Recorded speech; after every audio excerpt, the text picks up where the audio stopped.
అందరికీ నమస్కారం. ఆంధ్రప్రదేశ్ ప్రభుత్వ ఉద్యోగుల సంఘం పక్షాన నేను వీళ్ళ యొక్క ఈ ఆర్థిక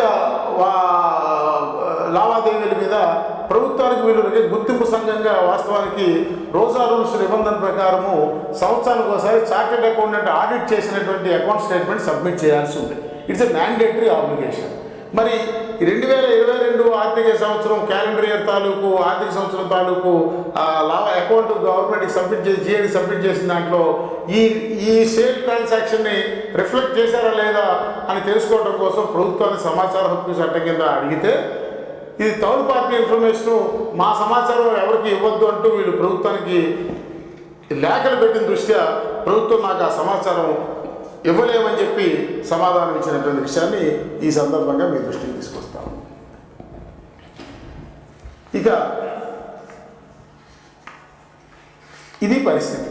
ఈ పరిస్థితుల్లో ఇంకో పక్క చూస్తే అది వాళ్ళ సంఘం అంతర్గత వ్యవహారం అయినప్పటికీ ఉద్యోగ సంఘం ఉద్యోగులకు ప్రాతినిధ్యం వహించేటప్పుడు కొంత ట్రాన్స్పరెన్సీ అనేది అవసరం. ఈరోజు మాట్లాడితే మాదేదో 75 ఏళ్ల సంఘం, రాష్ట్రంలో ఉన్న మొత్తం ఉద్యోగులందరికీ మేమే మోనోపోలీ ప్రాతినిధ్యం వహిస్తున్నామని చెప్పుకునేటువంటి విషయం కూడా పూర్తి అబద్ధం, అవాస్తవం అనేటువంటి విషయాన్ని ఈ సందర్భంగా మీ దృష్టికి తీసుకొస్తాం. రాష్ట్ర విభజన జరిగి ఇక్కడికి ఆంధ్రప్రదేశ్కి హైదరాబాద్ నుంచి హెడ్ క్వార్టర్స్ వచ్చి షిఫ్ట్ అయ్యే నాటికి వీళ్ళ సంఘం యొక్క సభ్యత్వం, ఏపీ ఎన్జిఓ సంఘం సభ్యత్వం కేవలం 45,000 అనేటువంటి విషయాన్ని మీకు దృష్టికి తీసుకొస్తాం. ఇది కూడా నేను చెప్పిన కాదు, వారి సంఘం ఎన్నికల అధికారి, వారి సంఘం రాష్ట్ర సంఘానికి ఎన్నికలు జరిపించిన ఎన్నికల అధికారి ప్రచురించిన ఓటర్స్ లిస్ట్ జాబితాను వారి సంఘ నిబంధనావళి ప్రకారం 500 మంది ఫస్ట్ 500 మెంబర్స్కి ఒక స్టేట్ కౌన్సిలర్ సభ్యుడు ఉంటాడు. ఆ పైన ప్రతి 250కి ఒక సభ్యుడు జత అవుతాడు, ఇంకొక స్టేట్ కౌన్సిలర్ సభ్యుడు జత అవుతాడు. వీరు ఇందులో చూపించినటువంటి నెంబర్ ఆఫ్ స్టేట్ కౌన్సిలర్స్ ప్రకారం చూసినట్టయితే కేవలం ఈ రాష్ట్ర విభజన జరిగి ఆంధ్రప్రదేశ్కి విజయవాడకి హెడ్ క్వార్టర్ షిఫ్ట్ అయ్యే నాటికి ఈ ఏపీ ఎన్జిఓ సంఘం సభ్యత్వం కేవలం 45,000 మంది మాత్రమే అనేటువంటి విషయాన్ని మనం చేస్తాం.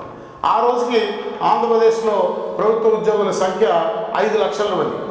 5 లక్షల ప్రభుత్వ ఉద్యోగుల్లో వీళ్ళు కేవలం 45,000 మంది సభ్యత్వం కలిగినటువంటి సంఘం.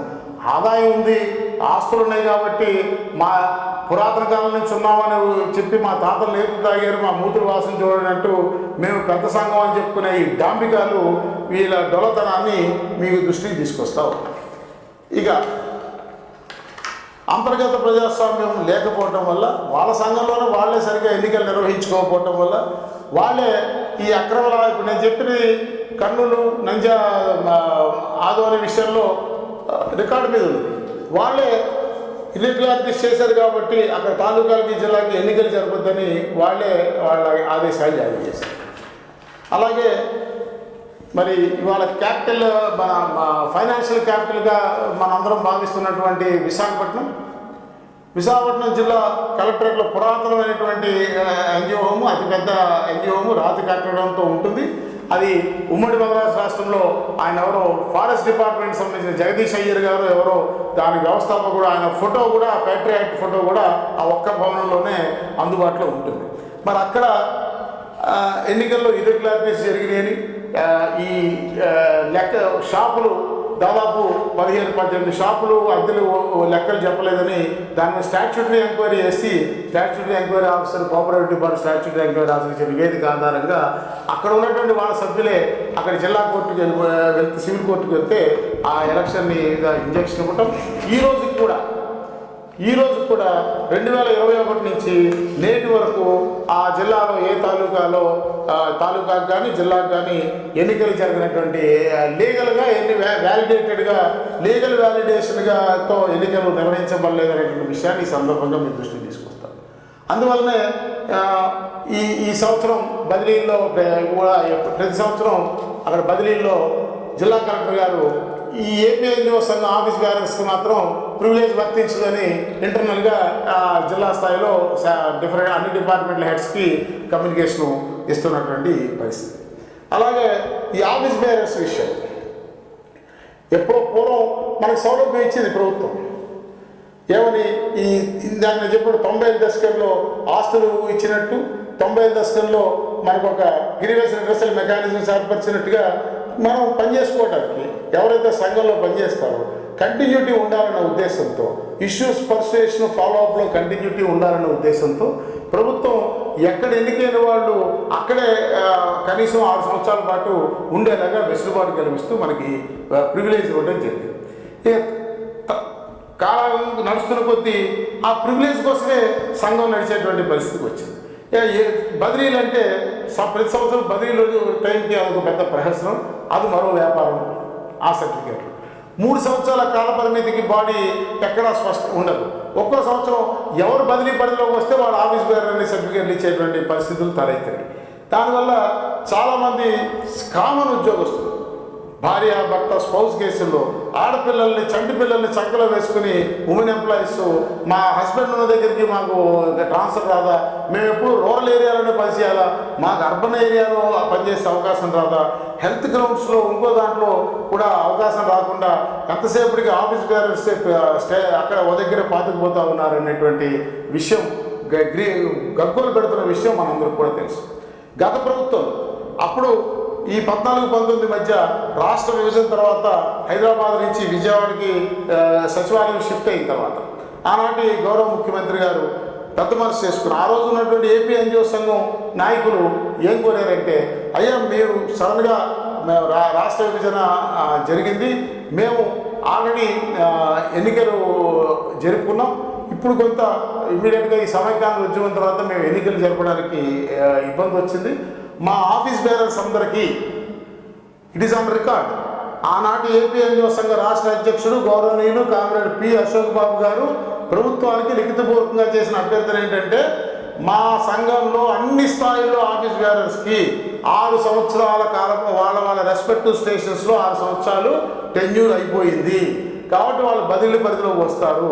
ఇప్పుడు మీరు మేము ఎలక్షన్స్ జరిపేసుకున్నాము, ఇప్పుడు మీరు బదిలీలు టేకప్ చేశారు కాబట్టి మళ్ళీ మా వాళ్ళందరూ ఆ బదిలీల్లో షిఫ్ట్ అయితే మా ఆర్గనైజేషన్ డిస్టర్బ్ అవుతుంది కాబట్టి ఒక్క ఛాన్స్ ఒక్కసారికి 1 more term 6 బదులు ఈ ఒక్కసారికి ఎన్నికలు అయిపోయినాయి కాబట్టి మరొక 3 సంవత్సరాలు వాళ్ళకు కొనసాగడానికి 1 more termకి వెసులుబాటు ఇవ్వమని చెప్పి అభ్యర్థిస్తే గౌరవ ముఖ్యమంత్రి గారు అప్పుడే రాష్ట్ర విభజన జరిగి మన హైదరాబాద్ వచ్చినటువంటి సందర్భంలో, అలాగే ఆ సమైక్యాంధ్ర ఉద్యమంలో ఏపీ ఎన్జిఓ సంఘం ఒక పాత్ర పోషించినటువంటి సందర్భంలో ఆ నేపథ్యంలో, అలాగే ఆ సమైక్యాంధ్ర ఉద్యమ ఫలితాన్ని రాజకీయంగా నాడు తెలుగుదేశం పార్టీ వైపు మళ్లించారనేటువంటి భావంతో మరి ఆ వెసులుబాటుని ఇవ్వడం జరిగింది. అది కూడా ఏంటి, 1 time 14 నుంచి 3 సంవత్సరాలు అంటే 17కి అయిపోయింది. 17కి ఆ ఉన్న ఆఫీస్ బేరర్స్ అందరూ అప్పటికే 6 ఏళ్ళు అయిపోయింది మా వాళ్ళకని ఆయనే అడ్మిట్ చేసుకున్నప్పుడు 17 తర్వాత అదే ఆఫీస్ బేరర్లు అదే ప్రాంతంలో ఎలా ఉంటారు? ఉండటానికి లేదు కదా. అందువల్ల అయితే వీళ్ళు దాన్ని చూపించుకుంటారు. ఆ 6 years 9 years 1 more term 9 years అనే సబ్జెక్ట్లో ఉన్నదాన్ని చూపించి మాకు 6 ఏళ్ళు 9 ఏళ్ళు చేశారని వితండవాదం చేస్తూ తప్పుడు ఇంటర్ప్రిటేషన్తో అందరూ కూడా దీన్ని 9 సంవత్సరాలు వాడుకోవడం జరిగింది. ఆనాడు ఆంధ్రప్రదేశ్ ప్రభుత్వ ఉద్యోగుల సంఘంగా నేను మా సంఘానికి గుర్తింపు రాగానే 2020లో ఇది తప్పు, గవర్నమెంట్ ఒరిజినల్గా ఇచ్చింది 1 time మెజర్ కింద ఆ ఒక్కసారికే ఇస్తే ఏపీ ఎన్జిఓస్ అడిగితే మా ఆంధ్ర పరిస్థితి కూడా ఇదే కాదు, అన్ని సంఘాలకి మన మిగతా సంఘాలు కోరితే అన్ని సంఘాలకి ఒక 1 time మెజర్ కింద 14 to 17కి ఎక్స్టెండ్ చేశారు తప్ప 6 సంవత్సరాలు కాల పరిమితి 9 ఏళ్ళకి ఎన్నడూ ప్రభుత్వం ఎక్స్టెండ్ చేయలేదు. కానీ మాకు ఇచ్చి అది నేను దీన్ని క్లారిఫై చేయమని చెప్పి నేను ప్రభుత్వానికి రిప్రజెంట్ చేస్తే ప్రభుత్వం చాలా స్పష్టంగా క్లారిఫై చేసింది 2020లో.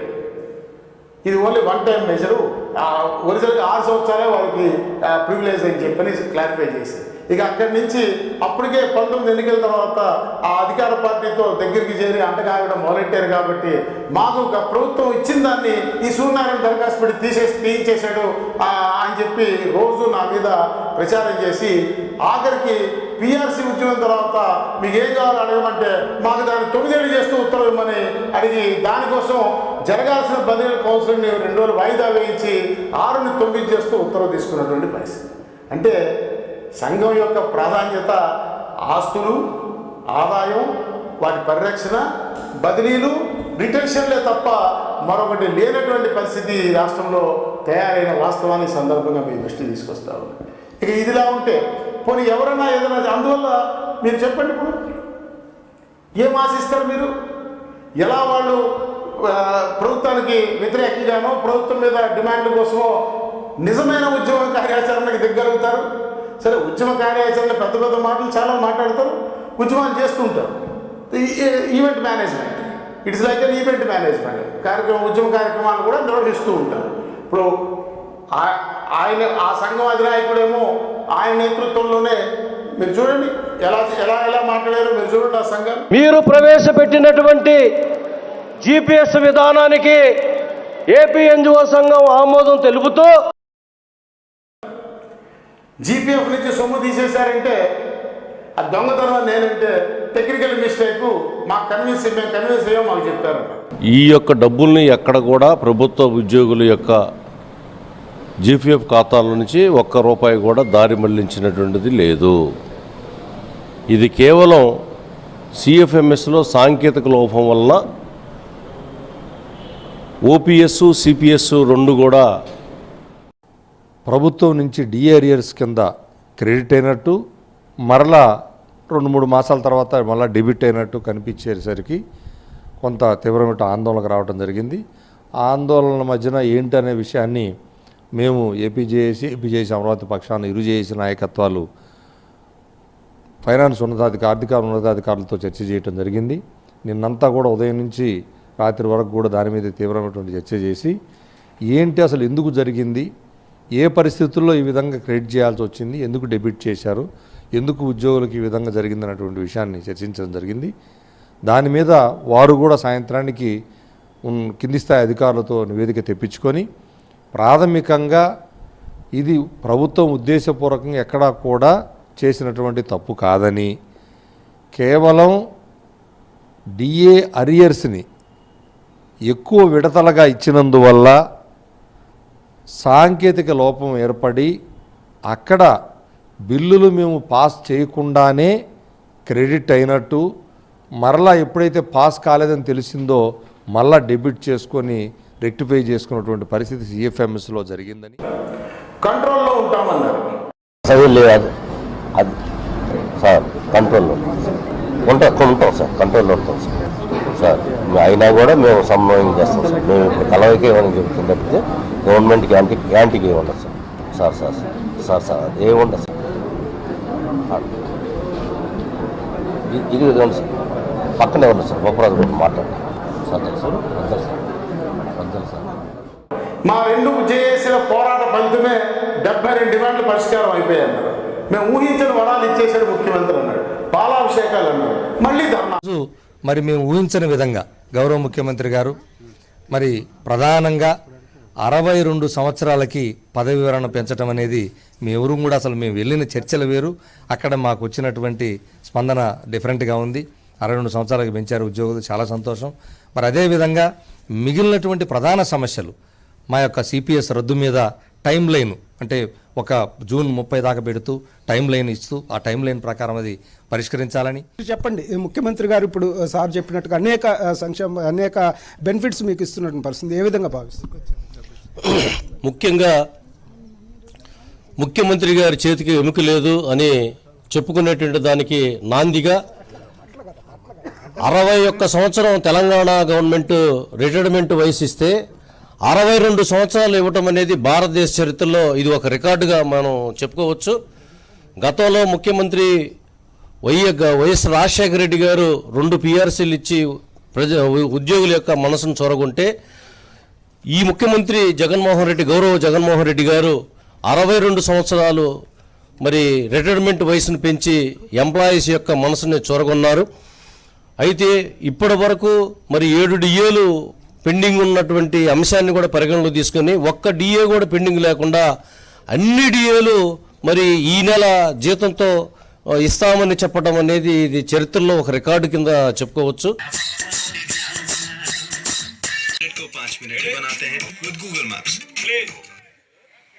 ఈ యొక్క పెర్ఫార్మెన్స్ మరి మెచ్చి మరి విశాఖపట్నం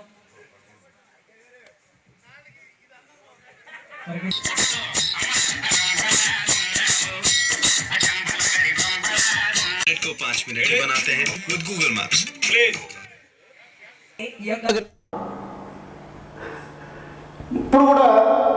ఇప్పుడు కూడా ఏమనంటే అప్పుడేమో అలా చెప్పి అన్ని బాకీలు ఇచ్చేసేది ప్రభుత్వం అన్నారు. ఆ ప్రభుత్వం దిగిపోయాడు. ఇప్పుడు 5 ఏళ్ళు అసలు మమ్మల్ని మాకు చాలా అన్యాయం చేశారు, మా ఒక్క డిమాండ్ కూడా నెరవేరలేదు. ఇప్పుడు చెరకు బడుకులు ప్రభుత్వం. ప్రభుత్వంలో ఉద్యోగుల పరిస్థితికి ఈ ప్రభుత్వంలో ఉద్యోగుల పరిస్థితి తేడా ఏంటి? ఎలా ఉన్నారు ఉద్యోగులు? చెప్పే 6 సంవత్సరాల నుంచి కొండలా పేరుకుపోయింది. ఉద్యోగుల పరిస్థితి పట్టించుకునే పరిస్థితే గత 6 సంవత్సరాలుగా లేదు. ఉద్యోగులకు మాట్లాడే పరిస్థితే లేదు. ఇవాళ స్వేచ్ఛగా మాకు సంబంధించిన కార్యక్రమాలు పెడుతున్నాం. స్వేచ్ఛగా మా డిమాండ్స్ని ప్రభుత్వాన్ని ప్రశ్నించగలుగుతున్నాం. ప్రభుత్వం కూడా ఈవెన్ రాష్ట్ర ముఖ్యమంత్రి గారే గంట సేపు ఉద్యోగ సంఘాలతో మాట్లాడి ఒక్కొక్క పరిష్కారం చేసుకుంటూ వస్తున్నారు. కావాల్సినవి ఇంకా చాలా ఉన్నాయి. వాటన్నిటి మీద ఒక శాస్త్రీయ దృక్పథంతో ఒక కన్స్ట్రక్టివ్ వేలో మేము చేసుకుంటామని తెలియజేస్తాం. మరి 5 ఏళ్ళు ఒక డిమాండ్ అవుతే మీరు ఏ రకంగా కంట్రోల్లో ఉంటామన్నారు? ఎందుకు మరి మీరు ఏం రియాక్ట్ అయినారు? ఆ 5 సంవత్సరాలు ఎక్కడ ఉన్నారు మీరు? వేర్ యు ఆర్ మీడియన్, ఏ కలుగులో ఉన్నారో మరి వాళ్ళే సమాధానం చెప్తారు. సరే, వాళ్ళు ఏ కారణాల చేత నేను విమర్శించదలుచుకోవాలి. వాళ్ళకు ఉన్నటువంటి ఆస్తులు కాపాడుకునేటువంటి క్రమంలో వాళ్ళు ప్రభుత్వంతో పోరాటం చేయలేని వాళ్ళకు ఉన్నటువంటి ఇబ్బంది ఏముందో వాళ్ళకి నాకు అనవసరం. నేను చిత్తశుద్ధితో నిజాయితీతో ప్రభుత్వం ఆర్థిక ప్రయోజనాల విషయంలో ఉన్నటువంటి కాల పరిమితులన్నింటినీ ఉల్లంఘించింది, చట్ట ఉల్లంఘన చేసింది, రాజ్యాంగ ఉల్లంఘన చేసిందని గవర్నర్ని కలిసింది. దాని మీద రియాక్షన్గా ప్రభుత్వం నన్ను చంపేయమంటే, నా మీద చర్యలకి కక్షాదమి చర్యలకి పూనుకుంటే ఇంకా అరెస్ట్ చేయలేదని సూర్యనారాయణ అడిగారు. వీళ్ళు చేయకపోగా, వీళ్ళు ఆందోళన చేయకపోగా, వీళ్ళు ప్రభుత్వ పక్కన చేరి ఇంకా ఎందుకు అరెస్ట్ చేయలేదని అడిగారు. పైగా మా సంఘం మీకు మొదలే చెప్పారు, 1954లో గుర్తింపు పొందిన ఆ సంఘం 4 సంవత్సరాలకే 1959లో ఇలాగే మీడియాలో మాట్లాడారనే అభియోగం మీద ఆ సంఘం గుర్తింపును రద్దు చేశారు. అది ఆ సంఘ చరిత్ర. నేడు ఉన్నటువంటి ఆ సంఘ నాయకులు కూడా తెలిసి ఉండకపోతే సంగతి. ఆ సంఘం దాని మీద హైకోర్టుకి వెళ్ళింది. హైకోర్టులో కూడా సక్సెస్ కాలేకపోయిన తర్వాత మరల ప్రభుత్వం దగ్గరికి వెళ్ళి ఒప్పించి తిరిగి ఆ గుర్తింపును పునరుద్ధరించుకుంది 61లో. మధ్యలో 2 సంవత్సరాలు గుర్తింపు లేకుండా మనుగడ సాగించింది. అదే గ్రౌండ్ మీద మీడియాతో మాట్లాడారన్న అదే అంశం మీద నా సంఘం గుర్తింపును రద్దు చేస్తానని నాటి ప్రభుత్వం, జగన్మోహన్ రెడ్డి ప్రభుత్వం నోటీస్ ఇస్తే దానికి ఎవిడెన్స్గా ఈ సంఘం గుర్తింపు రద్దు చేయమని చెప్పి ఈ సంఘం ఏపీ ఎన్జిఓ సంఘం వాళ్ళ అనుబంధ సంఘాలు ప్రభుత్వానికి లెటర్ ప్యాడ్ మీద కంప్లైంట్ ఇచ్చింది. వాటి ఆధారంగా ప్రభుత్వం నాకు నోటీస్ ఇచ్చింది. వాళ్ళు స్వయంగా 59లో అనుభవించి 61లో రెస్టోర్ చేసుకుని అలాంటి పరిస్థితి నా మీద తీసుకొస్తే ప్రభుత్వము ఖండించాల్సింది పోయి వీళ్ళే బేసిస్ ఆఫ్ ఛార్జ్కి వీళ్ళే డాక్యుమెంట్స్ ఇచ్చినటువంటి పరిస్థితి. అందువల్ల ప్రభుత్వం మారిన తర్వాతైనా ప్రభుత్వం సరే ఆనాడు ప్రభుత్వంతో భయపడో ప్రభుత్వ పెద్దల ఒత్తిడికో లొంగి చేశారనుకుని నేను దాన్ని పట్టించుకోలేదు.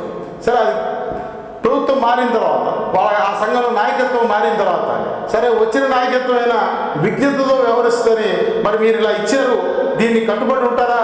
ఇలా మా మీద మోపిన అభియోగాలకి మీ దగ్గర ఆధారాలు ఏమైనా ఉంటే ఇవ్వండి, లేకపోతే మీ మీద లీగల్గా నేను చర్య తీసుకుంటానని నేను వారికి నోటీస్ ఇచ్చాను.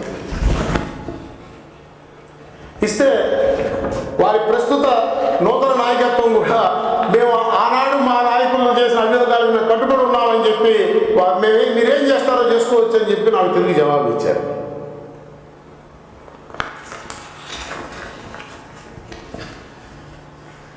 ఈ పరిస్థితులు ఇలాంటి వాతావరణంలో మరో పక్క చూస్తే ఇవ్వని ప్రభుత్వ ప్రాపకం కోసం ఇవ్వని ఇచ్చేసినట్టుగా వేలకు ఇచ్చింది ఒక డిఏ, 1000 కోట్ల రూపాయలు, 1100 కోట్లు 1/7/2018, 1/1/2019 నాటి మేము దిగిపోయిన నాటి ఉన్న డిఏ ఇన్స్టాల్మెంట్ ఏరియాని హైకోర్టు వారి కంటెంప్ట్లో ప్రిన్సిపల్ ఫైనాన్స్ సెక్రటరీని నిల్చోబెట్టి డిసెంబర్ 31 ఇవ్వకపోతే జైలుకి పంపిస్తామన్నందువల్ల చెల్లిస్తే దానికి 1000 కోట్ల రూపాయలు ఇచ్చేశారని మరి లక్షలాది మంది ఉద్యోగులు పండుగ చేసుకుంటున్నారని ఆ నాయకులు ప్రకటన చేస్తారు. మర్నాడు వాళ్ళ నేతృత్వంలోనే ఒక ఉన్నటువంటి జేఏసీ, ఆ టీచర్ల సంఘాలు, ఆ కమ్యూనిస్ట్ పార్టీ అనుబంధ సంఘాలు వాళ్ళు ఇప్పుడు టీచర్ల ఎమ్మెల్సీల దగ్గరికి వస్తున్నాయి కాబట్టి మళ్ళా ఉద్యమం అంటూ వాళ్ళు టెంట్ వేస్తారు. ఆ టెంట్కి ఆ ధర్నాకి మరలా చీఫ్ గెస్ట్గా వీరే వెళ్ళి 5 సంవత్సరాలు నాకు అన్యాయం చేశారని అక్కడ చెప్తారు. సో ఇక్కడేమో 1000 కోట్ల బకాయిలు చెల్లించేశారంటారు, ధర్నా టెంట్కి వెళ్ళి 1000 కోట్ల బకాయిలు ఉన్నాయంటారు. ఏమిటి ఈ పరిస్థితి? ఇలాంటి పరిస్థితుల్లో ఉద్యోగ సంఘాలు ఈ రకంగా ప్రధాన ఉద్యోగ సంఘాలని చెప్పుకుంటూ వాళ్ళు ఈ రకంగా ప్రభుత్వంలో నిజాయితీగా ప్రశ్నించలేనటువంటి ఇబ్బందికర ఆ సంస్థాగత వ్యవహారాల్లో ఉన్న కారణంగా, లొసుగులు ఉన్న కారణంగా వాళ్ళు వ్యవహరించేటువంటి తీరు ఉద్యోగులను నష్టం వాళ్ళని వాళ్ళు మోసం చేసుకోవడమే కాకుండా ఉద్యోగులు కూడా మోసం చేస్తూ వాళ్ళు చేయలేరు సరికదా, ఎవరు ఒక అడుగు ముందుకేసినా వెంటనే మళ్ళా దానికి కౌంటర్గా ఒక యాక్టివిటీ చేసి ఎక్కడ ఆ ఆస్తులను అడ్డం పెట్టుకొని, ఆ ఆస్తుల మీద వచ్చే ఆదాయాన్ని అడ్డం పెట్టుకొని, ఆ ఆస్తుల కేంద్రంగా ఉద్యోగుల తరపున జరిగే ఏ ఉద్యమాలు వాళ్ళ నియంత్రణ దాటిపోకుండా చూసుకునేటువంటి ఒక రాజకీయ వ్యూహం ఈ రాష్ట్రంలో అమలవుతుందనేటువంటి విషయాన్ని ఉద్యోగులు గ్రహించాలని నేను కోరుతాను. అందువల్ల నిజాయితీగా ఎవరైతే ఉద్యోగస్తులు ఉద్యోగ సంఘం ముందుకు వస్తారో, ఎవరైతే ఉన్నటువంటి పరిస్థితుల్లో స్పష్టంగా ఉన్నట్టుగా మనం ప్రభుత్వాన్ని పొగడాల్సిన అవసరం లేదు, ప్రభుత్వాన్ని తిట్టాల్సిన అవసరం లేదు. ప్రభుత్వమే. Government is a government, it is a continuous constitutional entity, రాజ్యాంగబద్ధమైన నిరంతరం ఉండేటువంటి వ్యవస్థ. అందువల్ల పార్టీలతో కాకుండా ప్రభుత్వంతో we have to deal with the government in place. అది కూడా బడ్జెట్తో కాకుండా బాధ్యతతో వ్యవహరించాల్సినటువంటి అవసరం ఉన్నది. నాయకుడికి భావితరాల గురించి, భవిష్యత్తు గురించి నిర్ణయం తీసుకునేటువంటి ధైర్యం ఉండాలనేటువంటి విషయాన్ని సందర్భంగా మీ దృష్టికి తీసుకొస్తా ఉన్నా. అందువల్ల ఎవరైనా ఇప్పుడు నేను ముందు ఎపిసోడ్లో చెప్పినట్టుగా ఈ 1000 కోట్ల రూపాయల బకాయిలు సాధించేస్తామని నాతో సహా ఎవరు చెప్పినా అది ఉద్యోగుల్ని మోసం చేయడమే అవుతుందనే విషయం నేను స్పష్టంగా మనవి చేస్తా ఉన్నా. ఏ ప్రభుత్వమైనా మేము ఇచ్చేస్తామని చెప్తే అది మాటలకే తప్ప రాజకీయ హామీ అవుతుంది తప్ప వాస్తవ రూపం దాల్చే అవకాశం ఉండదనే యథార్థాన్ని ఉద్యోగులు గ్రహించాలని కోరుతా ఉన్నా. అందువల్ల మనందరం బాధ్యతతో ఆలోచించి ఈ కన్వెన్షనల్ మెథడ్స్, ఈ ఆర్గనైజ్డ్ మాఫియా ట్రాప్లోంచి బయటకు వచ్చి ఈ కన్వెన్షనల్ మెథడ్, సాంప్రదాయబద్ధమైన వ్యవహార శైలి, ఆలోచన విధానం, మోసధోరణి నుంచి బయటకు వచ్చి స్పష్టంగా సమస్య, దాగున్న పరిష్కారం అనేటువంటి ఆచరణాత్మక దిశలో ఆలోచించి ముందడుగు వేయాల్సిన అవసరం ఉంది. ఆ దిశగా మా సంఘం, మా ఆంధ్రప్రదేశ్ ప్రభుత్వ ఉద్యోగుల సంఘం మాతో కలిసి వచ్చేటువంటి సంఘాల మద్దతు కూడగట్టుకుని జూన్ నుంచి ఒక స్పష్టమైన ప్రత్యేక వినూత్న తరహా కార్యాచరణకి శ్రీకారం చుడతామని మీరందరూ దానిలో మాతో కలిసి భాగస్వామై మా నిజాయితీని గుర్తించి మమ్మల్ని సమర్థించాలని, ఉద్యోగులకు మేలు చేకూరేలాగా, ప్రభుత్వానికి కూడా మంచి జరిగేలాగా బ్యాలెన్స్ చేసుకునేలాంటి మా ఆలోచనల్ని మీరు ఎంకరేజ్ చేయాలని, ఎక్కడైనా నేను చెప్పినటువంటి ఏ విషయమైనా అధికారికంగా ధృవీకరించబడేటువంటి అంశాలను నేను మీ ముందు ప్రస్తావించాను. నేను ప్రస్తావించిన అన్ని అంశాలకి సంబంధించినటువంటి ఆధారాలు, డాక్యుమెంటరీ ఎవిడెన్సెస్ కూడా నా దగ్గర ఉన్నాయి. దీనివల్ల నేను తప్పుగా ఏదైనా చెప్పుకుంటే నా మీద అభ్యంతరం ఉన్నటువంటి వాళ్ళు క్రిమినల్ డిఫమేషన్ ఇనిషియేట్ చేసుకోవచ్చని కూడా, వాళ్ళకున్న లీగల్ రైట్ని ఎక్సర్సైజ్ చేసుకోవచ్చు అనే విషయాన్ని కూడా స్పష్టంగా మనవి చేస్తూ, ఎప్పటికైనా ఈ ఉద్యోగం నుంచి బయటకు వచ్చి నిజాయితీతో నిఖార్సైన ఉద్యోగ సంఘ వ్యవస్థని ప్రోత్సహించాల్సిన అవసరం. మరి అది ఎలా సాధ్యమో మీరు చెప్పండి. మీ దగ్గర ఉందా పరిష్కారం? 118 ఉద్యోగ సంఘాలు, గుర్తింపు సంఘాలు ఉండగా ఇన్ని సౌలభ్యాలు ప్రభుత్వం ఇచ్చినా ఇందుకు ఇన్ని సమస్యలు పేరుకుపోయి ఉన్నాయి. ఒకసారి ఆలోచించాల్సిన అవసరం ఉంది కదా. ఇవన్నీ నేను చెప్పి మిగతా విషయాలన్నీ పక్కన పెట్టండి. ప్రభుత్వం 118 సంఘాలు గుర్తింపు ఇచ్చింది, సౌలభ్యాలు ఇచ్చింది, వెసులుబాట్లు ఇచ్చింది, ప్రివిలేజ్ ఇచ్చింది, ఆస్తులు ఇచ్చింది, ఆదాయం వచ్చేలా చేసింది, మీకు అక్కడ ఉన్న దగ్గర ఉండడానికి రక్షణ ఇచ్చింది. మరి ఇన్ని సమస్యలు ఎందుకు పెండింగ్ ఉన్నాయి? ఎక్కడ లోపం ఉందంటే ఇన్ని సంఘాలు ఉండడమే ప్రధాన అడ్డంకి అనేటువంటి విషయాన్ని మీరు గుర్తెరగాలని నేను మనవి చేస్తా ఉన్నాను. అందువల్ల ఎవరు ఒకడు ముందుకేసిన ప్రభుత్వంలో చాలా ఉద్యోగుల హక్కుల కోసం మాట్లాడితే వాడు ప్రభుత్వానికి వ్యతిరేకమైన ప్రచారం చేసే దౌర్భాగ్య స్థితికి ఈ సంఘాలు వచ్చినాయి. వాళ్ళు కూడా ఉద్యోగుల హక్కుల కోసం కోరస్ కలపాల్సింది పోయి అది వస్తే ప్రభుత్వ పెద్దల దగ్గరికి వెళ్ళి మీ ప్రభుత్వానికి వ్యతిరేకంగా మాట్లాడుతున్నాను. ఉద్యోగుల హక్కుల కోసం నేను నా హక్కు కోసం మాట్లాడటం ప్రభుత్వానికి వ్యతిరేకం ఎలా అవుతుందో నాకు అర్థం కానటువంటి డెఫినేషన్ నిర్వచనం. అందువల్ల ఇందులో ఈ పరిస్థితి ఇప్పుడు ముప్పుడుగా ఉన్న సంఘాల వల్ల ఎప్పుడూ ఒకడు కాలు బయటకు వేస్తే మరొకడు లోపలికి వెళ్ళి చెవిలో మాట్లాడేటువంటి పరిస్థితులు వస్తాయి. అందువల్ల ఎప్పటికీ సమస్యలు పరిష్కారం కావు. అందుకనే civil service joint staff council meeting పెట్టినా, సమావేశాలు పెట్టినా చీఫ్ సెక్రటరీ నేను స్పష్టంగా చెప్తా ఉన్నా, ఈ రోజు వరకు గడిచిన 20 సంవత్సరాలు లాస్ట్ 25 yearsలో Andhra Pradesh civil service joint staff council నిర్ణయం మేరకు ఈ సమస్యపై ఈ రకంగా పరిష్కారం చేసే ఒక్క ప్రభుత్వ ఉత్తర్వును ఎవరైనా చూపించగలరా? A single government order showing that the Andhra Pradesh Civil Service Joint Staff Council has resolved this issue అనే దాని ప్రాతిపదికన ఇచ్చిన ఒక్క ప్రభుత్వ ఉత్తర్వైనా గడిచిన 20 సంవత్సరాలు ఈ రాష్ట్రంలో ఉందేమో ఒకసారి ఆలోచించే. మరి దీనికి ఏంటి పరిష్కారం? ప్రభుత్వాలు కూడా ఏం చేయలేవు, ప్రభుత్వానికి కూడా ఇబ్బంది ఉన్న వాస్తవం. ఇప్పుడు ఇందాక మనం చెప్పుకున్నట్టుగా ఏ ప్రభుత్వం కూడా వాళ్ళ 50,000 కోట్ల రూపాయలు ఉద్యోగులకు ఇవ్వలేదు. మరి ఏం చేద్దాం? ప్రభుత్వం దగ్గర కూడా ప్రత్యామ్నాయ ఆలోచన ఉండొచ్చు, కానీ అది ఎవరితో పంచుకోవాలి? ఇప్పుడు ఇందులో వల్ల రాజకీయ పార్టీల అనుబంధంతో ఉన్న ఉద్యోగ సంఘాలు ఉన్నాయి. అందువల్ల ఎక్కడ ప్రభుత్వం ఏ వేదిక మీద చెప్తే అది ఏ రకంగా రాజకీయంగా వస్తుందో అనేటువంటి ఆలోచన కూడా ప్రభుత్వానికి ఉండొచ్చు. మొన్న మధ్య ఏదో సందర్భంలో కలిసినప్పుడు ఇన్ని సంఘాలు అయితే ఎలా అనేటువంటి మాట గౌరవ ముఖ్యమంత్రి గారు నోట్లోంచి నేను విన్నాను అనేటువంటి విషయాన్ని మనం చేస్తాను. అందువల్ల దీనికి ఉన్న ఒకే ఒక ప్రత్యామ్నాయం, సరే సంఘాలు ఎన్నైనా పెట్టుకోండి, అది రాజ్యాంగం ఇచ్చిన హక్కు, ఆ సంఘాలకి గుర్తింపులు ఇచ్చుకోండి, ఏమైనా చేసుకోండి. కానీ ఉద్యోగులకు సంబంధించిన కామన్గా అన్ని తరగతుల ఉద్యోగులకి అప్లికబుల్ అయ్యేటువంటి సమస్యల మీద, ముఖ్యంగా ఆర్థికపరమైన అంశాల మీద ఎవరితో ప్రభుత్వం నెగోషియేట్ చేయాలనే దానికోసం ప్రభుత్వమే ఒక ఎన్నిక జరపాల్సిన అవసరం.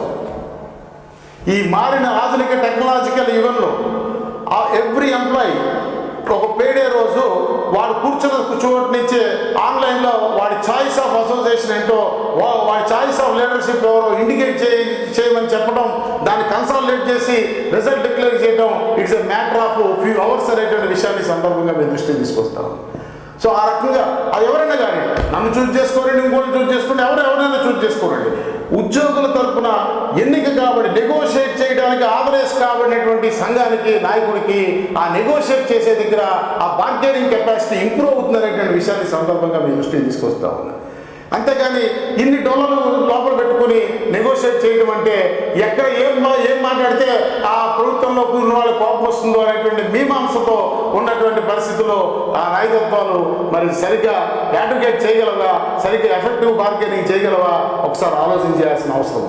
అందువల్ల ప్రభుత్వము ఉద్యోగుల తరఫున ఎవరితో చర్చించాలి అనేటువంటి అంశానికి 2 సంవత్సరాలకు ఒకసారో, 3 సంవత్సరాలకు ఒకసారో, సంవత్సరానికి ఒకసారో ప్రభుత్వమే ఒక ఎన్నిక నిర్వహించాల్సిన అవసరం ఉంది. It's a matter of one single day. ఆ రకమైనటువంటి విధానాన్ని రాష్ట్రంలో తీసుకొస్తే తప్ప ఏదో ఒక సంఘంలో నెగోషియేట్ చేయమంటే సమస్యలు పరిష్కారం వస్తాయి. అదర్వైజ్ ఈ జాయింట్ స్టాఫ్ కౌన్సిల్ సమావేశాలు, ఈ ఉద్యమాల పేరు మీద నిర్వహించబడేటువంటి యాక్టివిటీసు ఇవన్నీ కూడా కప్పలు దక్కే మేడలాగా ఒక కప్ప అందులోకి వెళ్తే ఇంకో కప్ప కింద దూకే పరిస్థితి తప్ప ఇది రిజల్ట్ ఓరియంటెడ్గా ఉండమనేటువంటి విషయాన్ని మీ దృష్టికి తీసుకొస్తా ఉన్నా. చివరిగా చెప్తా ఉన్నా, నన్ను కొంతమంది విమర్శిస్తూ ఉన్నారు, ఇతర సంఘాల విషయాల గురించి మాట్లాడతారు. ఖచ్చితంగా మాట్లాడాలి. ఎందుకంటే నేను ఏ వర్గానికి ప్రాతినిధ్యం వహిస్తున్నానో అదే వర్గానికి ప్రాతినిధ్యం వహిస్తున్నటువంటి ఇతర సంస్థల యొక్క విధ్వంసకర ఆలోచన విధానాల గురించి మాట్లాడకుండా ఎలా ముందుకెళ్ళగలుగుతామనేటువంటి విషయాన్ని సందర్భంగా నేను సూటిగా ప్రశ్నిస్తా ఉన్నా. ఒక రాజకీయ పార్టీ రాష్ట్రంలో పోటీలో ఉన్న మరొక రాజకీయ పార్టీ చేసిన తప్పుల్ని ప్రస్తావించకుండా తన రాజకీయ మనుగడ ఎలా కొనసాగించగలుగుతుందో ఒకసారి ఆలోచన చేయమని కోరుతాం. అందువల్ల ఖచ్చితంగా విధ్వంసం ఎవరి వల్ల జరిగిందో చెప్పాల్సినటువంటి అవసరం ఉన్నది. దానికి పోటీ పడ్డానికి నేను సిద్ధం, ప్రభుత్వం ఎన్నిక పెట్టినట్టయితే.